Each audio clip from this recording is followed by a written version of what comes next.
শিগগিরই দেশে ফিরছেন সাবেক প্রধানমন্ত্রী শেখ হাসিনা। সম্প্রতি ভারতীয় গণমাধ্যমে তার প্রকাশিত এক সাক্ষাৎকারে এমনই ঘোষণা দেন তিনি, যদিও এখনও কার্যক্রম নিষিদ্ধ রয়েছে তার দল আওয়ামী লীগের। এছাড়া মানবতা বিরোধী মামলায় মৃত্যুদণ্ডপ্রাপ্ত আসামিও শেখ হাসিনা।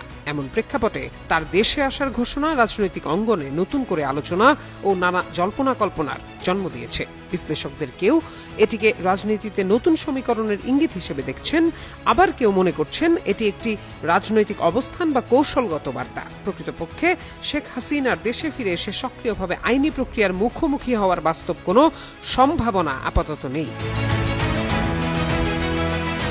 অন্যদিকে বিএনপি, জামায়াতে ইসলামী ও জাতীয় নাগরিক পার্টি এনসিপি সহ বিভিন্ন রাজনৈতিক দলের নেতারা বলছেন, শুধু বিচারিক প্রক্রিয়ার মুখোমুখি হওয়ার জন্য বাংলাদেশে শেখ হাসিনাকে ফিরে আসতে হবে। কার কাছে শিখলা?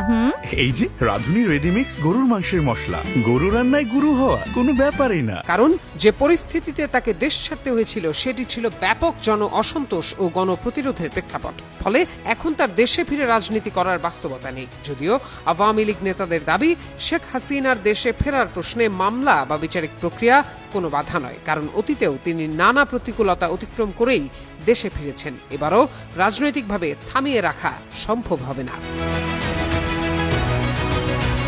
ঢাকা বিশ্ববিদ্যালয়ের রাষ্ট্রবিজ্ঞান বিভাগের অধ্যাপক ডক্টর মোহাম্মদ আইনুল ইসলাম বলেন, শেখ হাসিনার এই বক্তব্যের বিষয়টিকে দুভাবে ব্যাখ্যা করা যায়। প্রথমত, জুলাইয়ের গণ অভ্যুত্থানের সময়ে যে বৃহত্তর রাজনৈতিক ঐক্য গড়ে উঠেছিল এবং যার ফলে শেখ হাসিনাকে ক্ষমতা ছেড়ে দেশ ত্যাগ করতে হয়েছিল, সেই শক্তিগুলোর মধ্যে বর্তমানে কিছুটা অনৈক্য ও দূরত্ব দৃশ্যমান। বিএনপি, জামায়াত এবং এনসিপি সহ যেসব রাজনৈতিক শক্তি তখন একটি অভিন্ন অবস্থানে ছিল, তাদের মধ্যেই এখন মত পার্থক্য দেখা যাচ্ছে।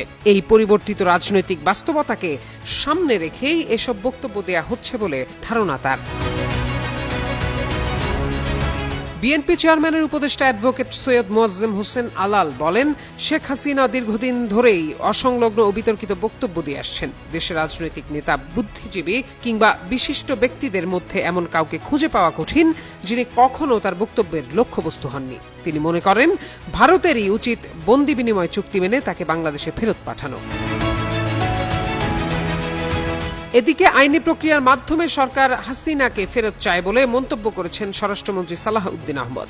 বৃহস্পতিবার স্বরাষ্ট্র মন্ত্রণালয়ে এক প্রেস ব্রিফিংয়ে একজন সাংবাদিকের প্রশ্নের জবাবে তিনি বলেন, পররাষ্ট্র মন্ত্রণালয়ের মাধ্যমে আমরা অনুরোধ করেছি, প্রত্যর্পণ চুক্তি অনুসারেও অনুরোধ করা হয়েছে।